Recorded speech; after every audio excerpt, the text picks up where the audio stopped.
Open my first drawing if you haven't done so already. Let's add a circle to the center of what we just drawn. Move your cursor onto the circle tool and click the down arrow. As you can see, there are various ways of creating circles depending on the information you have. Circle radius, circle diameter, 2-point, 3-point, and so on. We're going to click on circle diameter. Now you're prompted to specify the center of the circle. Also notice the options in the square brackets. You can change your mind at this point if you want to use a different method to draw a circle. We'll stick with what we originally picked. Move your cursor onto the screen, enter 1, 1. Move your cursor away from the circle.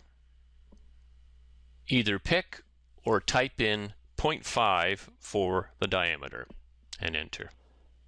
Now we're going to add a rectangle to the drawing.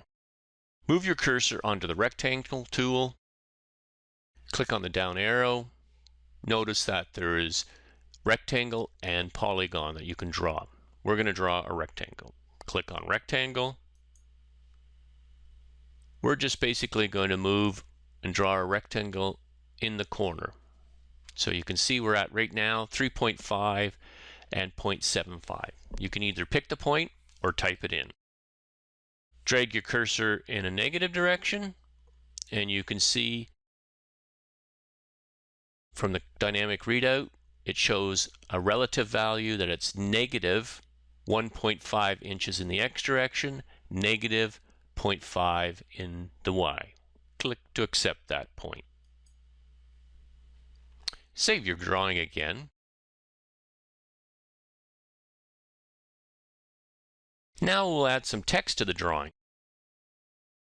Click on the down arrow under multi-line text and you can see we have multi-line text and single line text. For now we're going to use the multi-line text. Click on it, pick the start location of the text and drag the cursor to find the area to contain the text. So we're going to put the text around this location.